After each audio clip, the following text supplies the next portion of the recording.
Allah berfirman dalam Al-Quran, walau anna ahlal qura amanu, kalau penduduk suatu negeri itu beriman, wattaqau, bertakwa, lafatahna alaihim barakatin, kami akan bukakan untuk mereka barakah, bukan satu, bukan dua, bukan tiga, barakatin, barakah minas sama, dari langit turun hujan, menumbuhkan kelapa sawit, karet, pinang, getah, wal ard, dari bumi keluar hasil alam yang tidak ada di negeri lain. Eropa boleh maju dengan industrinya, tapi mereka tidak punya emas, mereka tidak punya nikel, mereka tidak punya batu bara, mereka tidak ada hasil alam. Begitulah Allah Subhanahu wa ta'ala menjanjikan. Dan Allah itu kalau sudah berjanji, kita selalu mengatakan innaka la tukhliful mi'ad, engkau tidak pernah ingkar janji ya Allah. Allah cuma minta kepada kita dua, walau anna alal qura amanu, percaya, wattaqau, takut.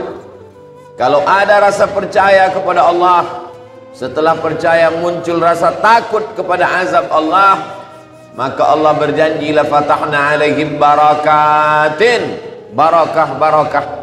Negeri kita ini dinamakan dengan untayan zamrud katulistiwa karenanya menghijau. Tongkat dan batu jadi tanaman karena suburnya. Sampai-sampai orang Belanda datang jauh menyeberangi samudra laut yang luas untuk mengambil rempah-rempah dari negeri ini. Begitulah suburnya. Dan hari ini Allah tunjukkan lagi satu kenikmatan, barakatim minas sama, dari langit, wal ard, ada barang-barang tambang yang di dalam tanah kita yang tidak ada di dalam tanah orang lain. Apakah ini semua menjadi berkah? Barakah artinya ziyadatul khair, bertambah kebaikan. Bendanya boleh sama, tapi dia bisa menjadi berkah, dia juga bisa menjadi laknat. Maka judul khutbah kita pada siang hari ini adalah antara berkah dan laknat. Kalau dia menambah kebaikan, berarti dia berkah. Tapi kalau dia hanya mengundang dosa dan murka Allah, maka dia bukan berkah, dia adalah laknat. Laknat dan berkah boleh dalam bentuk yang sama, dalam benda yang sama. Sepeda motor bisa menjadi berkah, bisa menjadi laknat. Handphone bisa menjadi berkah, bisa menjadi laknat. Kapan dia menjadi berkah? Ketika dengan handphone itu kita bisa belajar bagaimana membaca Al-Quran dari para qari-qari. Kita bisa mendengarkan tausiah dari guru-guru kita. Kita tahu arah kiblat, kita bisa tahu bacaan sholat. Sepeda motor, kalau dengan sepeda motor itu kita mudah ke masjid, mudah untuk datang ke pengajian, maka sesungguhnya saat itu dia sedang menjadi berkah. Tapi kalau dengan itu semakin mudah berbuat maksiat dan dosa, maka dia bukan berkah, dia adalah laknat. Orang mengatakan nikmat, tapi sesungguhnya dia adalah laknat. Laknat artinya ba'idun anir rahmah, yang membuat pemiliknya semakin jauh dari rahmat dan kasih sayang Allah Subhanahu wa ta'ala. Begitu juga dengan hasil alam kita. Batu bara, emas, perak, nikel, apakah itu semua menjadi rahmat? Apakah itu semua menjadi berkah? Atau justru menjadi laknat? Mari kita merenung sejenak. At-tafakkur sa'ah, bertafakkur, berpikir sesaat, khairun min qiyami lailah, lebih baik daripada tahajud sepanjang malam. Karena kalau ada orang yang tahajud sepanjang malam, setelah itu dia merasa sudah layak menjadi penghuni surga. Tapi kalau orang yang berpikir sejenak, dia sadar bahwa amalnya belum seberapa dibanding dengan nikmat yang diberikan Allah Subhanahu wa ta'ala. Batu bara, emas, perak, nikel, apakah ini semua menjadi berkah atau menjadi laknat? Mari kita renungkan sejenak. Betapa banyak saudara kita yang mesti keluar dari negara ini untuk mencari sesuap makan, untuk mencari makan sekolah anak, meninggalkan istri bertahun-tahun, istri meninggalkan suami menjadi TKW, tenaga kerja wanita, nakerwan, tenaga kerja wanita. Mereka adalah pejuang-pejuang devisa negara, rela jauh dari keluarga hanya untuk mencari makan. Tapi di tempat kita, berapa banyak orang datang untuk mencari makan, mencari nafkah, mencari rezeki justru di tempat kita. Maka saat itu dia menjadi berkah. Dengan banyaknya karyawan pegawai, mereka perlu makan, tidak sempat memasak, maka muncullah rumah makan. Dengan banyaknya karyawan pegawai, ekonomi menjadi hidup. Pasar, buah-buahan, ikan, para pedagang, semua menjadi berkah. Dengan banyaknya pegawai, karyawan, mereka ingin mentransfer gajinya ke kampung halaman, maka dibukalah counter transfer. Maka saat itu dia menjadi berkah. Dengan banyaknya pegawai, jamaah masjid pun melimpah ruah. Salat berjamaah, pengajian, pembangunan masjid cepat, karena ramainya jamaah yang memiliki ekonomi yang mapan. Saat itu dia menjadi berkah. Tapi ketika uang banyak, hasil dari tambang itu hanya dipakai untuk minum khamar, mabuk. Kalau sudah mabuk hilang ingatan, tidak lagi dapat membedakan mana kawan dan mana lawan. Emosi meningkat, pembunuhan terjadi, maka sesungguhnya dia bukan rahmat. Dia sudah berubah menjadi laknat, ba'idun 'anir rahmah, jauh dari kasih sayang Allah Subhanahu wa taala. Muncul perzinahan. Kalau sudah zina merajalela, maka jangan salahkan turun azab Allah Subhanahu wa taala. Orang yang sudah melakukan perbuatan dosa berawal dari minuman khamar. Seorang Bani Israel dijebak di antara 3 perbuatan. Dia dipaksa apakah berzina, membunuh, atau minum khamar. Dia berpikir, kalau membunuh ini dosanya besar, menghilangkan nyawa orang. Kalau berzina ini dosanya besar, menghilangkan kehormatan orang.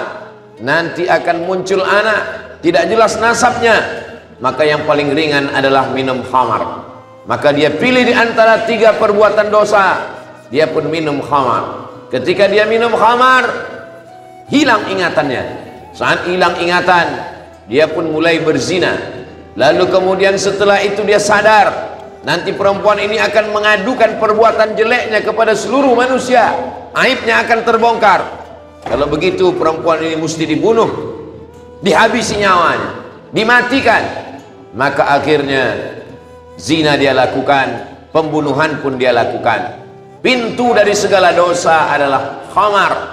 Innamal khamru, sesungguhnya khamar, wal maisir, judi, wal ansab, menyembelih binatang untuk berhala, wal azlam, mengundi nasib, rijsun, najis, min amalis syaitan, perbuatan syaitan, fajtanibu, jauhilah kalau mau turun rahmat kasih sayang Allah Subhanahu wa taala. Jamaah Jumat yang dimuliakan Allah Subhanahu wa taala, berapa banyak nikmat yang sudah diberikan Allah. Ada seorang sakit, masuk ke rumah sakit, lalu kemudian dia perlu oksigen. Setelah memakai oksigen 1 jam lamanya, pihak rumah sakit meminta supaya membayar 500 rial kali 4.000 rupiah, 2 juta rupiah. Ketika rumah sakit menagih supaya dia membayar 500 rial, dia meneteskan air mata. Pasien ini menangis. Lalu pihak rumah sakit bertanya, kenapa tuan menangis? Apakah orang miskin? Kalau tidak ada uang jangan khawatir, nanti akan diambil dari zakat, akan dibayarkan ke rumah sakit. Dia pun lalu mengucapkan alasannya, saya menangis bukan karena saya miskin, ada uang untuk membayar. Yang saya tangiskan adalah ketika saya tidak bisa bernafas, ternyata dibantu dengan oksigen dari rumah sakit, saya mesti membayar 500 rial dalam waktu 1 jam. Sementara berpuluh-puluh tahun saya pakai nafas oksigen dari Allah, saya tidak pernah membayar sedikit pun. Allah tidak pernah minta 500 rial dalam 1 jam dari kita. Allah hanya ingin kita bersimpuh sujud kepadanya. Bagi yang sudah melakukan perbuatan maksiat, dosa, tidak ada jalan lain. Ya ayyuhalladzina amanu, wahai orang beriman, tubu ilallah, bertaubatlah kepada Allah taubatan nasuha. Siapa yang tidak pernah melakukan perbuatan dosa? Kullu bani Adam khatta'un. Semua anak cucu keturunan Adam manusia ini khatta'un.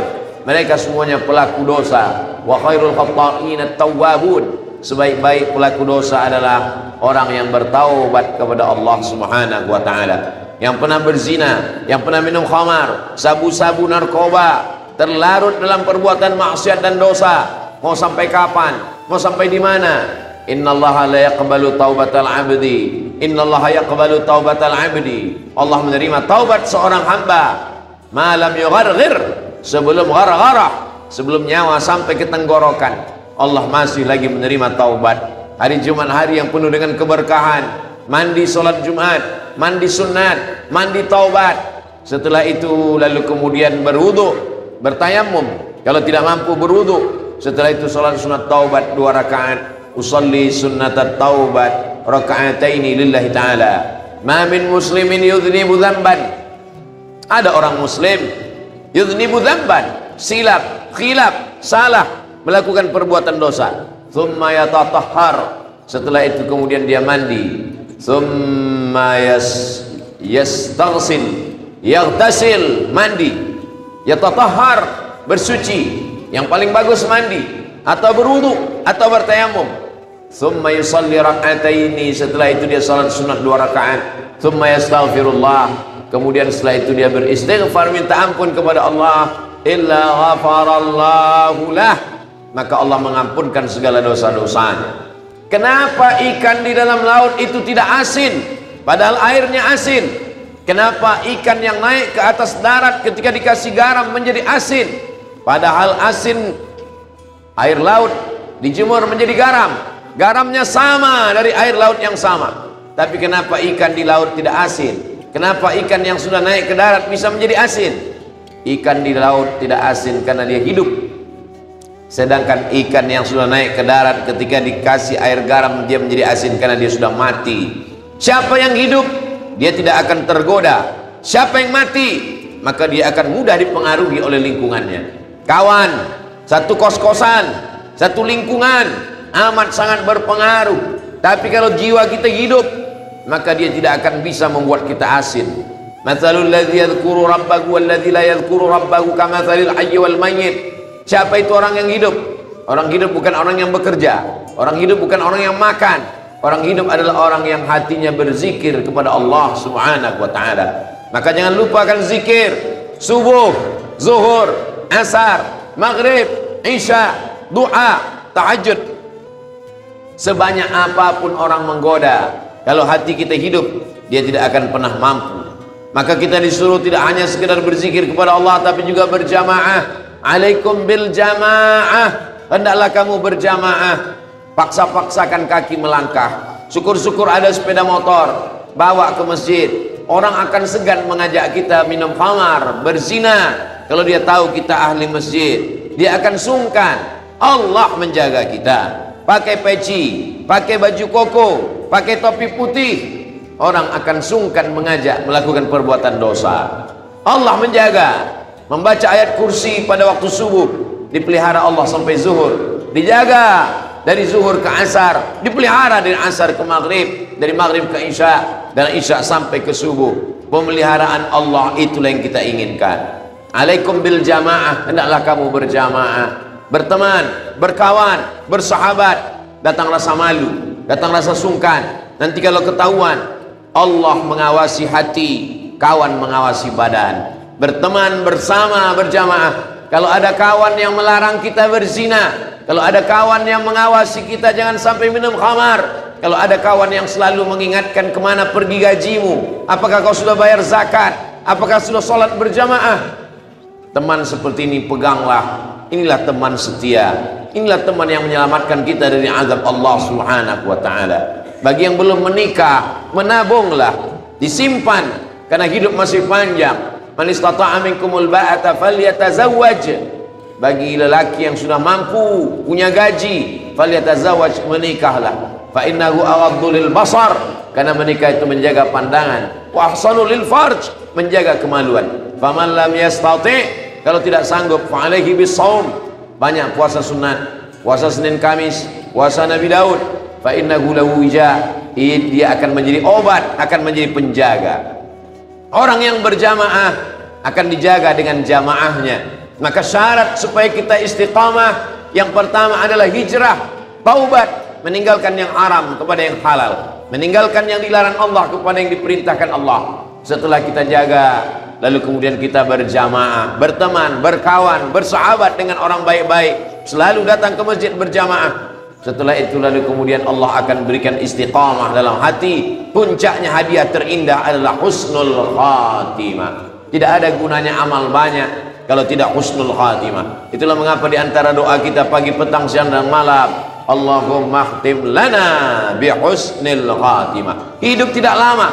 Kalau ada yang menyangka dia berzina, dia minum khamar, dia mabuk, lalu dia katakan umur masih panjang, satu-satunya yang pasti adalah kematian. Orang yang menang belum tentu sampai usianya sampai pelantikan.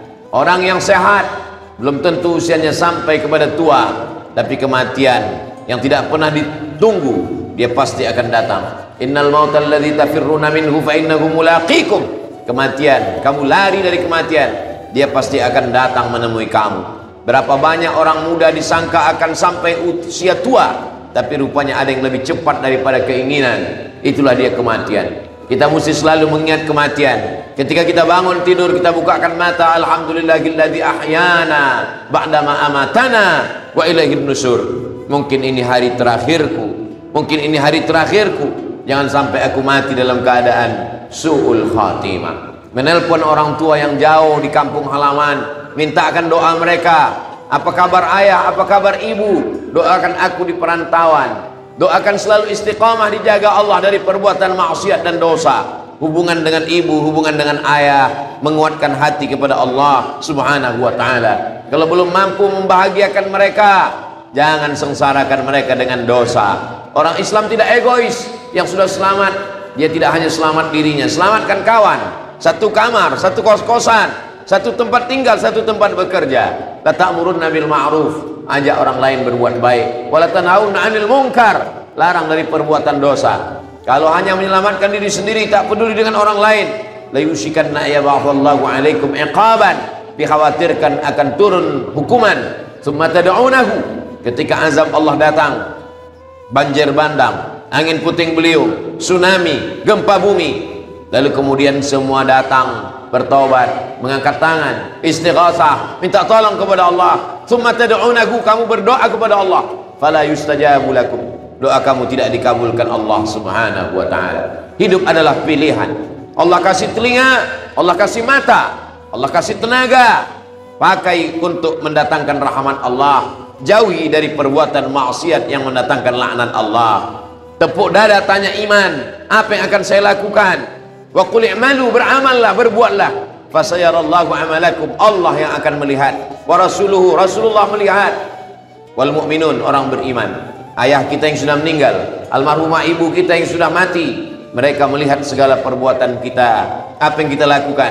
Betapa bahagianya mereka, walaupun sudah di alam barzakh, mereka melihat anaknya bekerja dengan tekun, menabung, menyimpan uang untuk persiapan masa depan, untuk membeli tanah, menanam sawit, kebun karet, untuk membuka usaha ladang dan sawah sebagai persiapan. Karena pekerjaan tak selamanya, tenaga tak selamanya ada, tak selamanya perusahaan akan memakai kita. Sampai masanya tenaga berhenti, lelah, letih, tua, lesu, maka sampai masanya ada yang kita harapkan. Ketika usia sampai, kita pun mati dalam keadaan kalimat terakhir yang keluar dari mulut kita adalah la ilaha illallah Muhammadur Rasulullah sallallahu alaihi wasallam. Isma syi'ta, hidup sesuka hatimu, fa innaka mayyit, tapi ingat kau akan mati.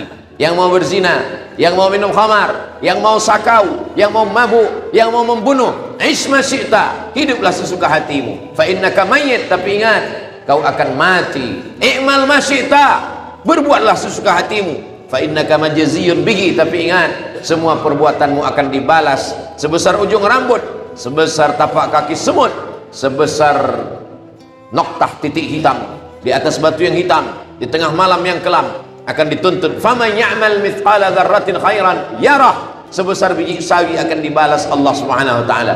Habib cintailah siapapun yang mau kau cintai, mencintai pendosa, mencintai maksiat. Tapi ingat, fa innaka mufariquhu, kau akan berpisah sampai masanya, semua akan tinggal. Yang kekal abadi hanyalah illal ladzina amanu, iman, wa amilus salihati, dan amal salih.